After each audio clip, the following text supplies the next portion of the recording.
Hello friends, today in this video I will show you how to show bookmarks bar in Google Chrome browser.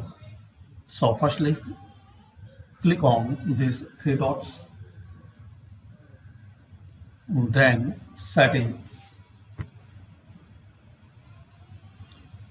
Now in here click on appearance in this left side panel. Now you will see option show bookmarks bar. So you can turn on and turn off, like you can hide and you can show. So here you will see bookmarks bar and you will find all bookmarks in this bar. So it's a quick and easy way to show bookmarks bar in Google Chrome browser. Thanks for watching.